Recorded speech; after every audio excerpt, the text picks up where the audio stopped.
Foi difícil parar, mas é necessário que a gente separe esse tempo tão importante de meditação na palavra,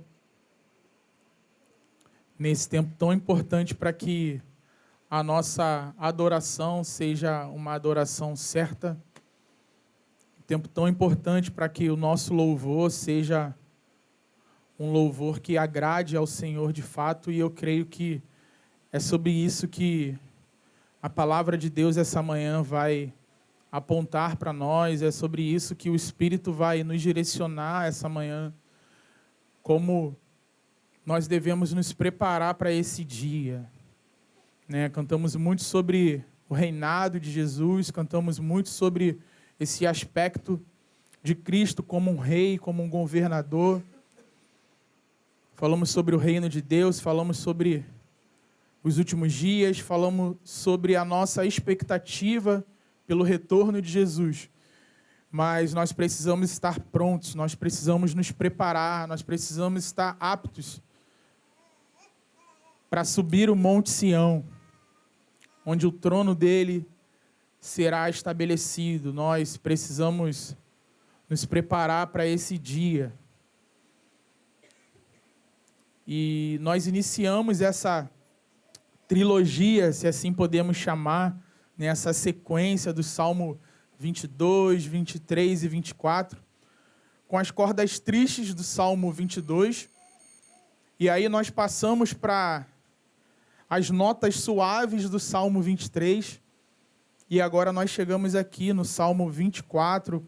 Vamos emitir essas melodias majestosas e triunfantes que nós encontramos na palavra do salmista. Vocês lembram? Cruz, cajado e coroa. Cruz, cajado e coroa. E hoje é o dia, então, que nós vamos falar desse aspecto da coroa. Vamos subir o Monte Santo, onde Jesus será entronizado como rei, como aquele na qual vai governar todas as nações. Historicamente, esse salmo ele já foi chamado de o Cântico da Ascensão, porque se entende que esse mesmo salmo ele foi cantado na procissão da arca, quando eles estavam ali transportando a arca, quando Davi entendeu que precisava levar a arca para a cidade de Davi, quando ele entendeu que precisava levar a arca até o Monte Sião, antes mesmo da arca chegar na casa de Obed-Edom, nós já podemos ver como eram marcados esses momentos de procissão da arca com o povo. No primeiro livro das Crônicas, capítulo 13, versículo 8, diz a seguinte palavra: Davi e todo Israel se alegravam diante de Deus com todas as suas forças, com cânticos, com harpas, liras, tamborins, símbolos e trombetas. Então, mais uma vez, nós estamos diante de uma palavra, de algo que estava acontecendo naquele tempo presente, um momento que Davi estava vivenciando, mas são palavras que apontam para o futuro. Então, são palavras proféticas. Davi está falando de uma experiência no presente, mas que, de certa forma, isso já estava apontando para o futuro, apontando para Jesus.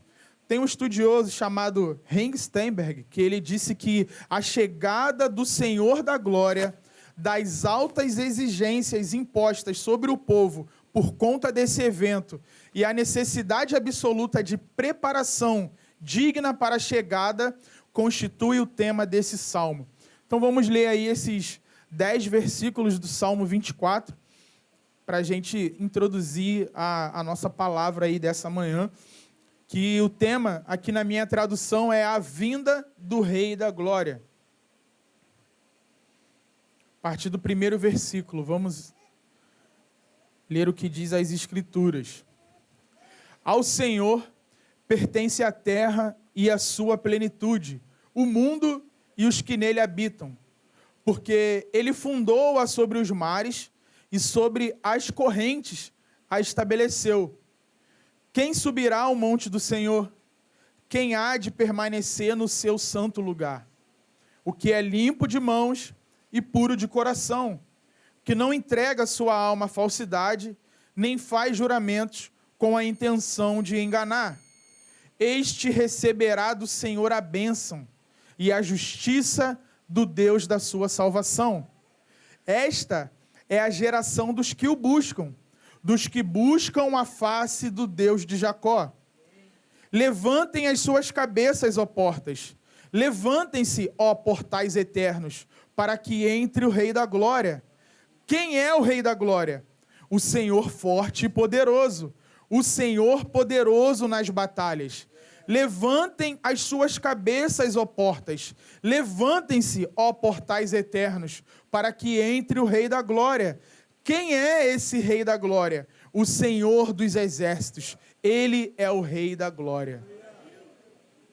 Então vocês imaginem o povo de Israel junto com Davi, ali na procissão da arca, eles estavam transportando a arca e declarando essa canção, declarando essas estrofes, né, dessa música. Estavam declarando quem estava ali no meio deles, enquanto aquela procissão acontecia, que era a presença do próprio Deus.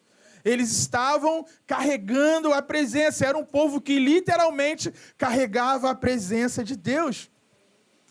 E é interessante que, nesse primeiro versículo, pedir para o Maurício abrir o primeiro versículo e deixar ele para a gente, que diz assim: ao Senhor pertence a terra e a sua plenitude, o mundo e os que nele habitam. Paulo, o apóstolo Paulo, ele cita essa palavra, ele cita esse versículo num contexto, assim, posso dizer, um tanto quanto curioso.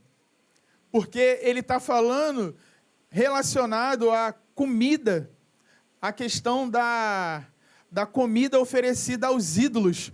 E ele pega esse primeiro versículo do Salmo e usa como referência ou como base para explicar um pouco do que ele queria falar a respeito disso. Então, se você tiver com a sua Bíblia aí, eu queria rapidinho só ir lá em 1 Coríntios, capítulo 10, no versículo 25. Eu vou ler do 25 ao 29. Olha o que o apóstolo Paulo está falando a respeito da comida, né, daquilo que eles poderiam comer e como ele faz a utilização dessas palavras de Davi lá no contexto que ele estava inserido. Versículo 25, 1 Coríntios, capítulo 10. Comam de tudo o que se vende no mercado, sem questionamento algum, por motivo de consciência. Aí o 26, ó. Porque do Senhor é a terra e a sua plenitude. Se alguém que não é crente convidá-los para comer e vocês quiserem ir, comam de tudo que for posto diante de vocês, sem questionamento algum por motivo de consciência. Porém, se alguém disser a vocês, isto é coisa sacrificada a ídolo, não comam, por causa daquele que deu a informação e por motivo de consciência. Consciência, digo, não a sua propriamente, mas a do outro. Então, para quem ouviu a vida inteira, né, que não pode comer doce de São Cosme e Damião, porque isso é comida oferecida a ídolo. Isso é algo que foi oferecido a outros deuses, né? Você não pode comer isso. Paulo, de certa forma, ele está explicando aqui, gente, do Senhor é a terra e a sua plenitude. Que história é essa de que alguém vai ser capaz de amaldiçoar aquele que eu abençoei? Do Senhor é a terra e a sua plenitude. Você está com medo de quê? Não, porque se eu comer pode vir uma maldição sobre a minha vida e agora eu vou ser um endemoniado porque eu comi uma comida que foi oferecida a ídolo. Aí Paulo está falando, não é isso, gente. Calma aí. Como diria a nova tradução da linguagem da quebrada, Jesus é o dono do lugar. É isso que Paulo está dizendo. Jesus é o dono do lugar, cara. Não tem que ficar com medo. Não, porque, foi oferecida para demônio.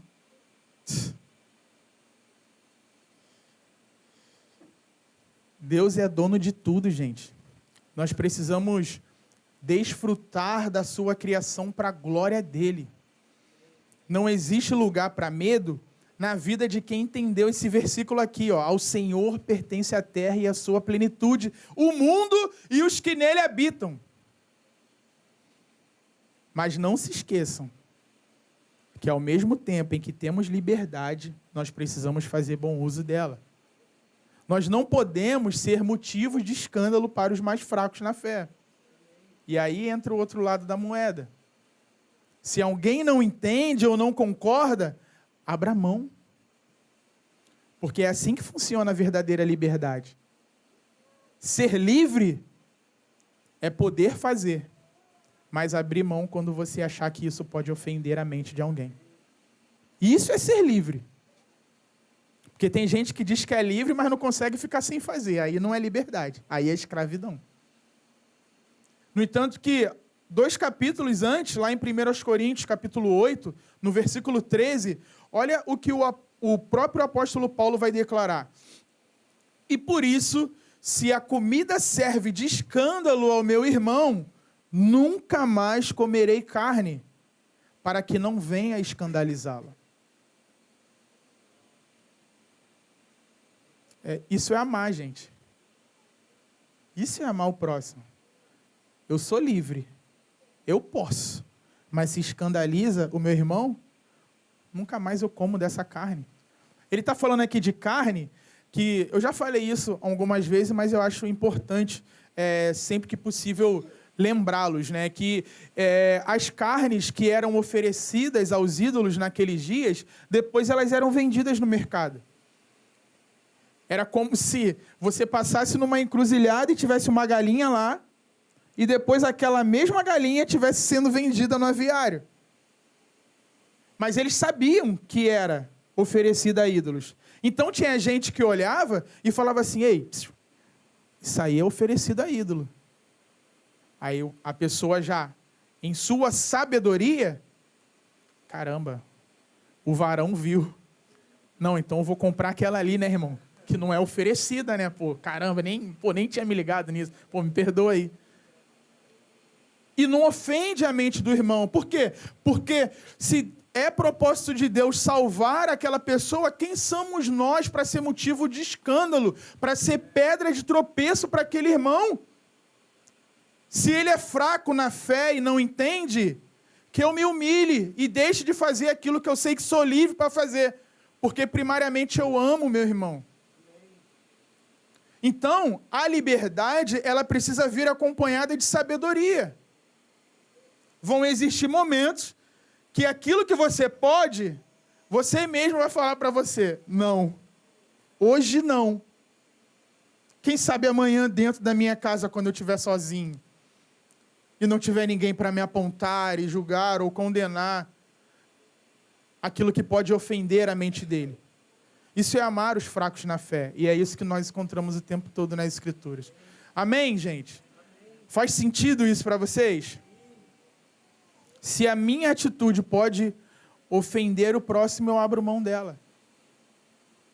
Esse é o caminho de quem foi libertado pelo Espírito Santo, que revela os seus frutos, né? Que revela as suas características, as características do seu fruto, né, onde Paulo ali vai falar aos Gálatas que o amor é o fruto do Espírito. Precisamos amar para poder dizer não, mesmo quando sabemos que podemos fazer. E aí lá no versículo 2, ele continua então falando sobre a criação de Deus, né? O salmista, ele está querendo trazer essa ideia da grandeza de Deus. Ele está mostrando como Deus é grande. Mais uma vez, ele está falando sobre isso. Porque ele diz, porque ele fundou sobre os mares e sobre as correntes a estabeleceu. Então, Deus é esse Criador todo-poderoso, Criador dos céus e da terra, E aí ele faz a pergunta mais importante que nós podemos dizer dessa primeira parte dos Salmos, que é o versículo 3, que ele fala assim: quem subirá ao monte do Senhor? Quem há de permanecer no seu santo lugar?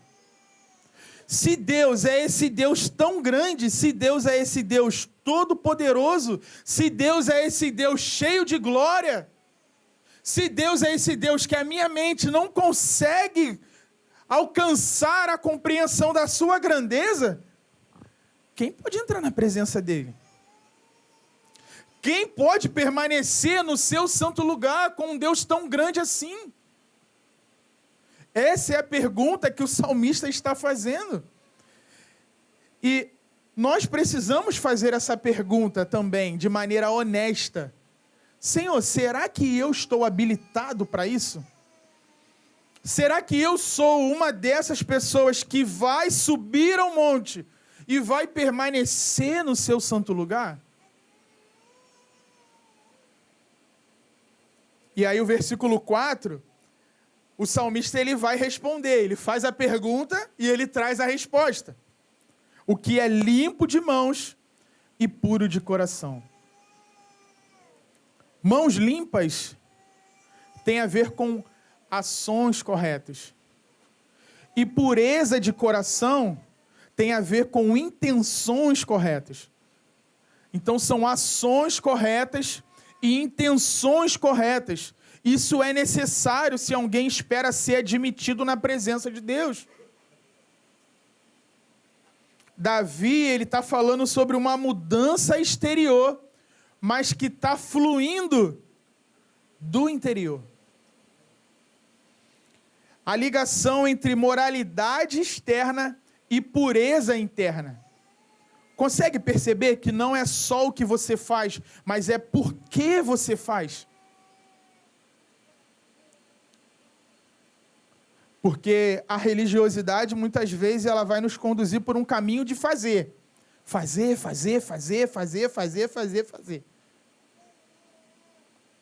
E para muitos desses, você vai perguntar, por que você está fazendo isso? E muitos desses não vão saber te dar uma resposta do porquê se está fazendo isso. Ou talvez porque me falaram que é o melhor que eu posso fazer. Mas é uma atitude externa, é uma atitude exterior que não está fluindo do interior. Que não está fluindo de um coração transformado. E você precisa se perguntar, qual é a minha motivação ao fazer aquilo que é moralmente certo? Será que é para poder contar para alguém? Não, porque eu oro. Não, porque eu jejuo. Não, porque eu contribuo. Por que você veio aqui hoje? Por que você veio a esse lugar aqui se reunir com essas pessoas? Será que podemos estar, por acaso, cumprindo uma agenda? Será que podemos, por acaso, estar nesse lugar porque alguém falou que o verdadeiro cristão ele precisa congregar, como diz o autor de Hebreus? Não posso deixar de congregar. Tá, mas e o meu coração? Onde está o seu coração? Sempre que eu me deparo com esse questionamento, eu lembro de um conceito que uma vez eu falei lá atrás, em uma das nossas reuniões, e talvez alguns aqui vão lembrar, do conceito chamado frônese. Que quando Paulo fala, lá em Filipenses capítulo 2, versículo 5, tenham entre vocês o mesmo modo de pensar de Cristo Jesus. Esse modo de pensar, ele já foi traduzido como sentimento, ele já foi traduzido como atitude, entre outras palavras. E por que não tem uma palavra? Vocês já ouviram? Tenham a mesma atitude, né? Tenham em vocês o mesmo sentimento. E você vai perceber que não há um consenso, parece que cada tradução chegou a uma conclusão diferente. E por que eles utilizam palavras diferentes em traduções diferentes? Porque essa palavra, frônese, no grego, nós não temos uma tradução direta para ela no português.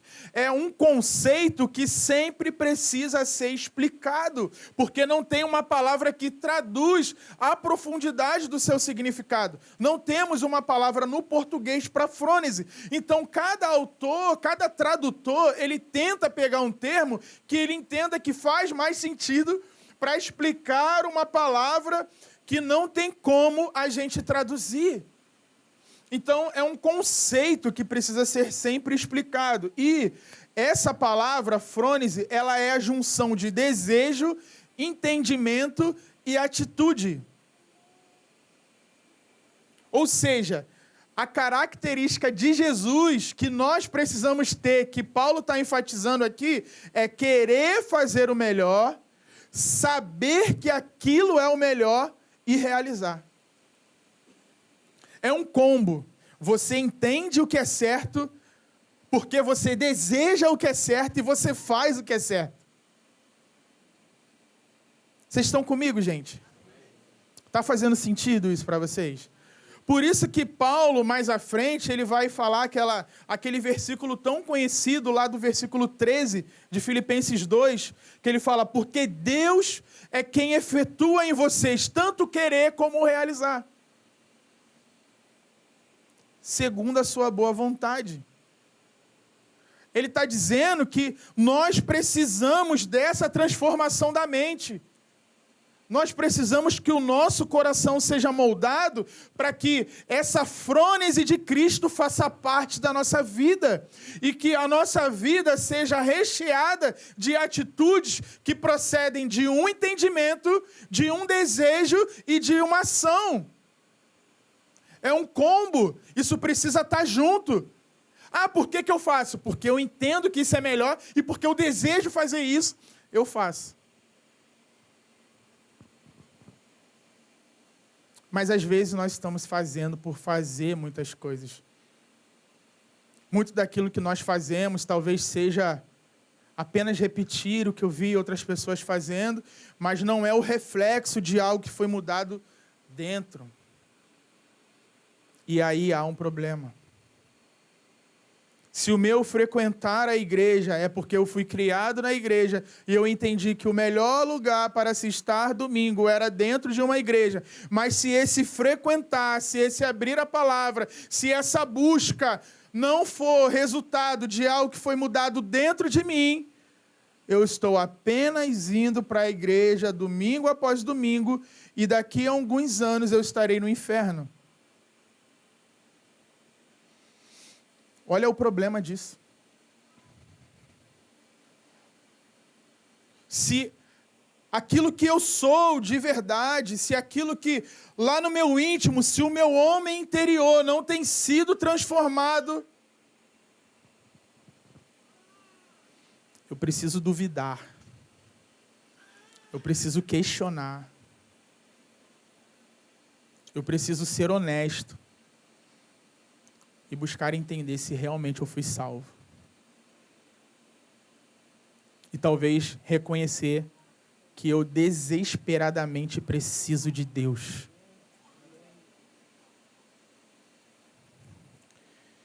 E é exatamente sobre isso que o salmista está falando. Quem vai permanecer na presença, quem vai permanecer no santo lugar, é alguém puro de coração. É alguém que tem as mãos limpas. E não é sobre lavar as mãos exteriormente não, tá, gente? Como Pilatos fez. Se você só lavar o copo ou o prato por fora, você precisa lavar por dentro para declarar que está limpo. Não adianta só lavar o copo por fora. Ele não estará limpo. Podemos viver sem uma mão, mas não podemos viver sem o coração. Então, muito mais vale aquilo que eu estou me tornando do que aquilo que eu faço. De nada adianta eu estar aqui pregando para vocês, domingo após domingo, se isso não é fruto de algo que foi mudado dentro de mim. De nada adianta você frequentar uma igreja se o seu frequentar não é fruto de algo que foi mudado dentro de você. E se você reconhece que nada mudou dentro de você, você pode clamar desesperadamente e pedir a Deus: Senhor, me muda, porque eu não quero ser um hipócrita. Deus rejeita o culto hipócrita. Não tem espaço para hipocrisia na presença de Deus. Não tem espaço. Isaías capítulo 1, se você puder abrir a sua Bíblia, Isaías capítulo 1, ele vai dar uma visão muito clara para nós de como Deus ele condena a adoração hipócrita. O culto oriundo de um lugar sem verdadeira reverência. Deus odeia isso.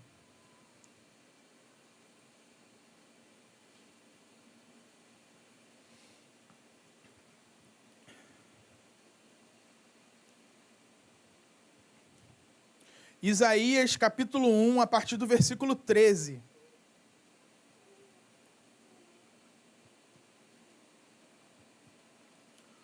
Olha o que Deus está falando através do profeta.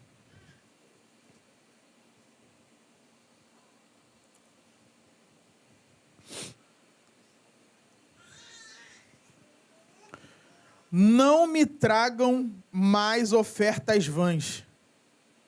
O incenso é para mim abominação.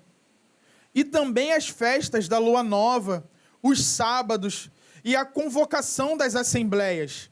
Não posso suportar iniquidade associada à reunião solene. As festas de lua nova e as solenidades, a minha alma as odeia. Já são um peso para mim. Estou cansado de suportá-las. Quando vocês estendem as mãos, eu fecho os meus olhos. Sim, quando multiplicam as suas orações, não as ouço, porque as mãos de vocês estão cheias de sangue. Lavem-se e purifiquem-se. Tirem da minha presença a maldade dos seus atos. Parem de fazer o mal. Essa é a reação de Deus quando olha para um culto hipócrita. Quando olha para uma reunião solene carente de uma verdadeira reverência. Não adianta querer buscar a presença de Deus no domingo se a sua vida entre os domingos não reflete esse desejo pela presença. Esse culto é um culto hipócrita. Se ele não é resultado de uma busca entre os domingos. E aí, na sequência, voltando para o Salmo, lá no versículo 4, o salmista ele vai continuar falando que não entrega a sua alma à falsidade, nem faz juramentos com a intenção de enganar. Então, a idolatria e o falso testemunho, talvez representando, todos os pecados contra Deus e contra o homem, desqualifica qualquer adorador em potencial. Todos os que têm comunhão com Deus de verdade odeiam o caminho da falsidade e da hipocrisia. Martinho Lutero ele vai parafrasear o versículo 4, respondendo à pergunta do versículo 3 com as seguintes palavras: não é aquele que canta tão bem ou tantos salmos, nem aquele que jejua ou vigia tantos dias, nem aquele que divide os seus bens entre os pobres, nem aquele que ora pelos outros, nem aquele que vive quieto, amável e amigavelmente. Também não é aquele que conhece todas as ciências e línguas, nem é virtuoso e faz todas as boas obras que jamais alguém falou ou leu a respeito, mas é só aquele que é puro por dentro e por fora. Esse é o tipo de pessoa habilitada a permanecer na presença de Deus. Como é que está esse coração? O doutor em teologia Ebenezer Porter, ele disse que esse homem que o salmista está falando aqui é o que tem o primeiro mandamento estampado no coração. É o tipo de pessoa que você pode levar ao tribunal e não dará falsos testemunhos. Pode confiar qualquer quantidade de tesouros e não será roubado. Pode contar os maiores segredos e estará seguro, porque ele tem no peito um princípio vivo de verdade e integridade. Ele é tão digno de confiança no escuro quanto a luz do meio-dia. Ele é homem moral. Não porque a reputação ou o interesse lhe exige que haja assim. Não porque os olhos da observação pública estão fixos nele, mas porque o amor e o temor de Deus têm predominância no seu coração. Esse é o tipo de homem que vai subir o Monte Santo do Senhor e permanecer no seu santo lugar. E mais, passando lá para o versículo 5 do Salmo, ele continua falando: este receberá do Senhor a bênção e a justiça do Deus da sua salvação. Então o salmista, ele está dizendo que a pessoa que é reta, que tem suas mãos limpas, seu coração puro, que vive longe da falsidade, que não engana ninguém, essa pessoa vai receber do Senhor a bênção e a justiça do Deus da sua salvação. É como um juiz justificando alguém pela sua conduta. A sua boa conduta revela que você foi mudado. Você não é salvo pela sua boa conduta, mas porque você foi salvo, a sua conduta é boa. As nossas atitudes revelam a nossa salvação. É por isso que Pedro vai falar: confirmem a sua eleição. Testemunhem publicamente que a graça alcançou a vida de vocês. Nós precisamos confirmar que fomos eleitos. É bonitinho cantar que eu sou filho, que Deus me adotou. Mas será que eu me comporto como filho? Porque se algum dia eu chegar na rua e ver o Bernardo, por exemplo, agindo de uma forma que não condiz com aquilo que eu tenho criado, com aquilo que ele tem sido dentro de casa, e eu ver ele agindo loucamente, eu vou falar: cara, esse não é o meu filho. Esse não é o meu filho.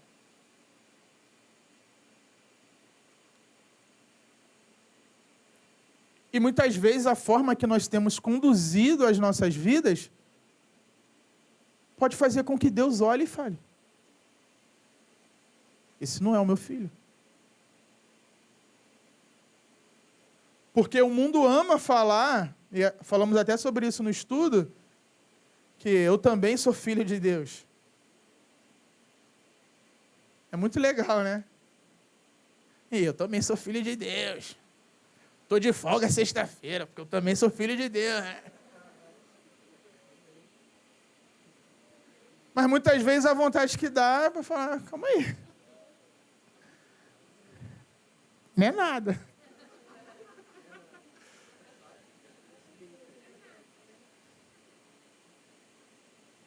O que a Bíblia diz a respeito dos filhos, não é que todo mundo é filho. Só quem nasceu de novo. Tem que nascer do Espírito.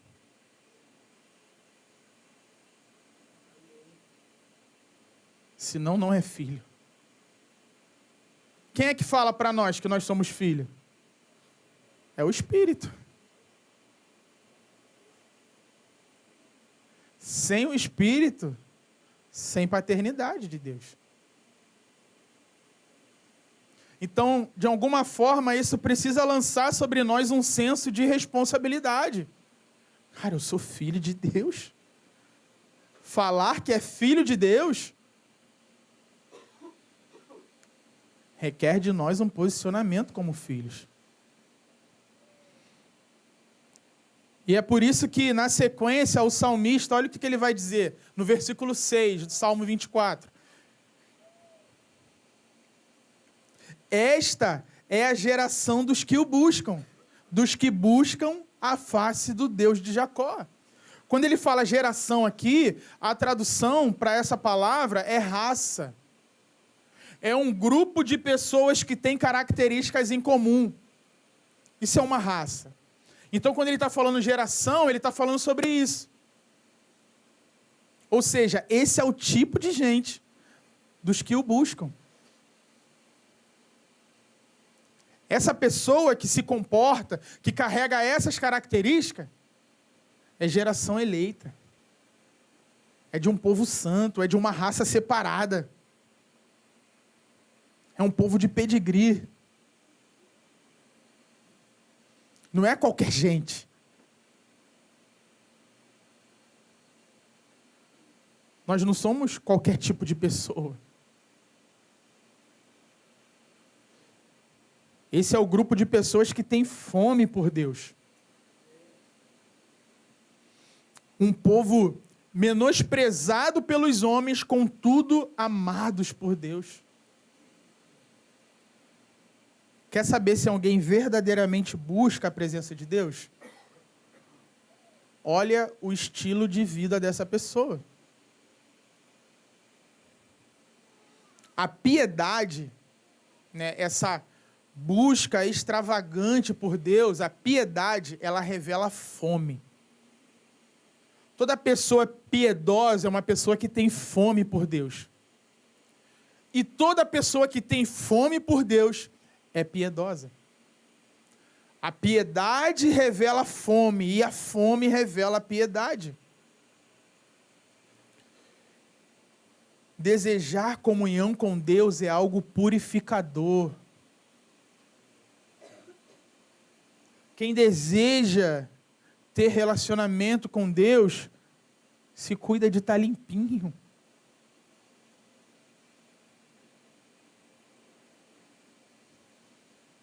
Não quer viver de qualquer jeito. Que a gente possa ter fome e sede cada vez mais de uma visão clara da face de Deus. Porque isso vai nos conduzir por um caminho de santidade. Essa visão, esse desejo por essa visão vai nos levar a nos purificar. Aquele que deseja ver um amigo quando passa em frente à sua casa, vamos supor que ele tem uma janela de frente para a rua e ele está na expectativa do amigo passar, ele vai certificar de que a visão está clara. Se tiver uma cortina, ele abre. Se a janela estiver embaçada, ele limpa. Porque ele quer ter a certeza de que quando o amigo dele passar, ele vai ver. E quando a gente começa a entender essas exigências para que possamos permanecer na presença de Deus, eu começo também a desejar me certificar de que a cortina está aberta, de que a janela está desembaçada, de que as minhas mãos estão limpas e que o meu coração está puro. Eu preciso desejar isso.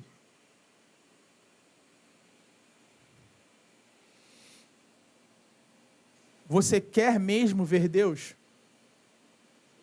A sua vida declara isso? A sua vida declara que você quer ver Deus? Precisamos fazer essa pergunta para nós mesmos. Existe um homem representativo que satisfez na totalidade o caráter apresentado até aqui. Então, por direito próprio, ele subiu o Monte Sião. Se nós, pela fé, formos moldados à sua imagem, nós também entraremos nesse lugar. Davi, ele descobriu que precisava de obediência para carregar a presença de Deus. Descobriu de uma maneira não muito legal. Que Uzá morreu.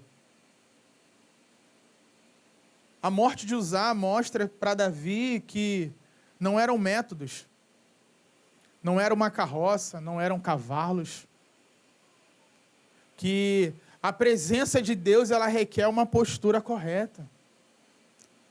A presença de Deus ela requer obediência à palavra. Então Davi ele vai para onde? Para a palavra. Como é que carrega a presença de Deus? Existem pessoas habilitadas por Deus para isso. São os levitas. É no ombro. Então, olha como é que a obediência habilita.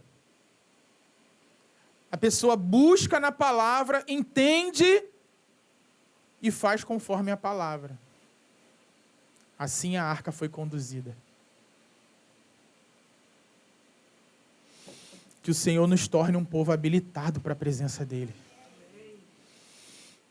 Na sequência, nós temos esse quadro da entrada da arca pelos portões da cidade, mas que também pinta a ascensão gloriosa do nosso Senhor e que, de alguma forma, também vai apontar para a entrada triunfante dEle no dia que há de vir, né? Para essa futura entrada do rei messiânico. Porque ele é aquele que é, que era e que há de vir. E o versículo 7 do Salmo vai dizer: levantem as suas cabeças, ó portas, levantem-se, ó portais eternos, para que entre o Rei da Glória. Nós temos diversas opiniões a respeito do que poderiam ser essas portas, né, ou cabeças dessas portas. Não é um texto fácil, não temos uma definição clara, mas o que nós sabemos é que a arca estava sendo transportada para a cidade. Enquanto meditava sobre isso, eu até fiquei pensando, né, poderia sim ser, e os estudiosos falam sobre isso, poderia ser uma questão física mesmo ali, estrutural, né? Poderia ser alguma parte que hoje nós não temos conhecimento, mas que naqueles dias eles chamavam de cabeça da porta. Que quando ela estivesse entrando pelos portões da cidade, né, eu até lembrei, assim, enquanto eu pensava sobre isso, dessas portas comerciais de enrolar, quando você abre às vezes, você não precisa abrir toda, ela pode ficar um pedacinho ali. E eu fiquei pensando, talvez tivesse, né, e com certeza estava chegando alguém tão importante, que a declaração do povo era: levantem-se, ó portas, levantem as cabeças, né? Aí eu fiquei pensando, devia ser uma partezinha que ainda, né, que para entrar não precisa abrir a porta inteira. Vamos supor que a porta é muito alta, cara, pode deixar aqui. Mas estava chegando alguém tão importante que falou: cara, levantem as suas cabeças, ó portas. Tipo, abra o máximo de espaço possível, porque alguém grandioso está entrando por essas portas. E eu meditei sobre isso, e enquanto eu também meditava, eu lembrei que Jesus, ele fala, lá em Lucas 21, inclusive é uma fala conectada ao tempo do seu retorno, né, com o tempo da sua entrada. Eu fiquei lembrando dessa palavra e achei que ela pode sim conectar com essa situação. Por quê? Historicamente, falar sobre levantar a cabeça era relacionado à honra também. Quando alguém vencia uma batalha, quando alguém saía vitorioso, ele erguia a cabeça. E quando era derrotado, obviamente, ele inclinava. E lá em Lucas 21, versículo 25, olha o que Jesus diz. Como é uma palavra conectada com os últimos dias, eu achei que faria sentido também. Ele fala assim: haverá sinais no sol, na lua e nas estrelas, sobre a terra, angústia entre as nações em perplexidade por causa do bramido do mar e das ondas. Haverá pessoas que desmaiarão de terror e pela expectativa das coisas que sobrevirão ao mundo, pois os poderes dos céus serão abalados. Então verão o Filho do Homem vindo numa nuvem, com poder e grande glória. Ora, quando essas coisas começarem a acontecer, levantem-se e fiquem de cabeça erguida, porque a redenção de vocês se aproxima. Então tem a ver com essa postura, né? Essa postura de expectativa, de uma esperança alegre. Nos dias em que a humanidade vai estar de cabeça baixa, vai estar confusa, vai estar muito sem entender o que está acontecendo. Jesus está falando assim, olha gente, quando essas coisas acontecerem, levantem a cabeça, andem de cabeça erguida, porque a redenção de vocês se aproxima, porque o dia está próximo. Chegará um dia em que nós iremos então repetir essas mesmas palavras do salmista. Levantem as suas cabeças, ó portas. Levantem-se, ó portais eternos, para que entre o Rei da Glória. O cortejo que carrega a arca, ele está anunciando a chegada da presença de Deus. Imagine, então, o início do versículo 8 como um porteiro perguntando: quem é o Rei da Glória? Como quem diz, me dê as credenciais.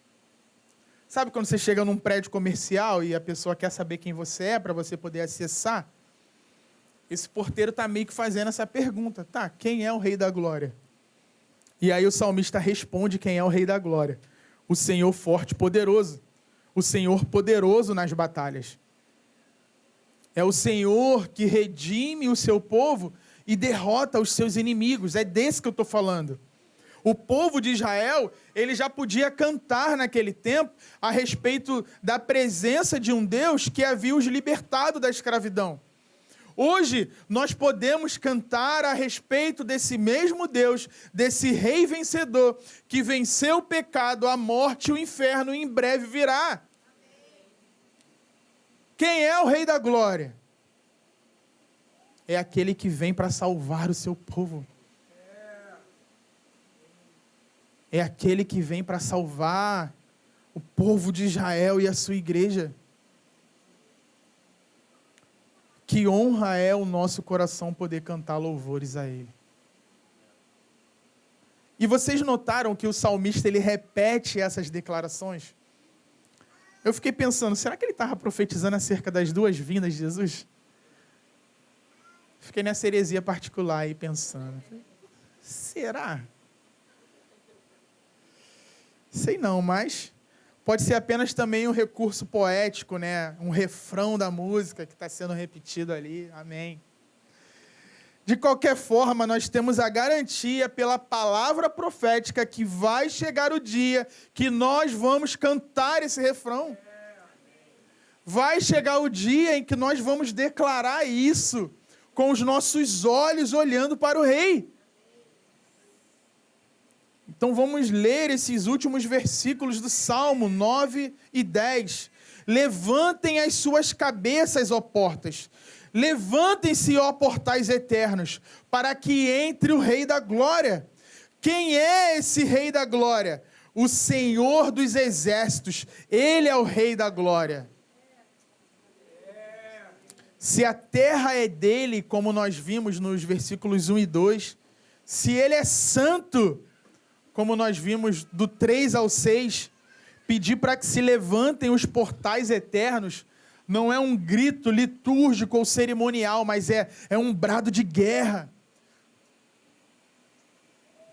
É um grito do seu povo. E eu queria finalizar com as palavras de um estudioso chamado Andrew Fuller. Eu queria muito que vocês prestassem muita atenção nessa definição que ele nos traz a respeito desse salmo. Ele fala assim, ó: o retorno de um grande e amado príncipe, o qual só arriscando a vida salvou o país, deixaria a nação extremamente empolgada. As conversas em todas as companhias girariam em torno dele, e todos os pensamentos e alegrias se concentrariam nele. Vede o Rei dos Reis, depois de ter abolido a morte pela morte, trazido a vida e a imortalidade pela luz, espoliado os poderes das trevas e arruinado todos os seus esquemas. Vede-o voltando em triunfo. Havia algo de triunfo quando ele entrou em Jerusalém. Toda a cidade ficou alvoroçada, dizendo: quem é este? E a multidão respondeu: este é Jesus, o profeta de Nazaré. E os meninos cantavam: Hosana ao filho de Davi. Bendito que vem em nome do Senhor, Hosana nas alturas. Quanto maior será o triunfo da entrada na Jerusalém celestial. Todas as cidades não ficarão alvoroçadas neste caso, dizendo: que é este? Vede milhares de anjos servindo e milhares chegando para encontrá-lo. A entrada da arca na cidade de Davi não passou de uma sombra disso. E as melodias responsivas que foram cantadas naquela ocasião foram muito mais aplicáveis. Quando o Rei da Glória entrar na cidade, nós entraremos junto com ele, porque nós somos o seu corpo. Ele é a cabeça e nós somos o corpo. Jesus é o precursor de todos aqueles que confiam nele. Siga os seus passos e descanse no seu mérito. Cantar Maranata é dizer: vem Jesus, estou com as mãos limpas e o coração puro.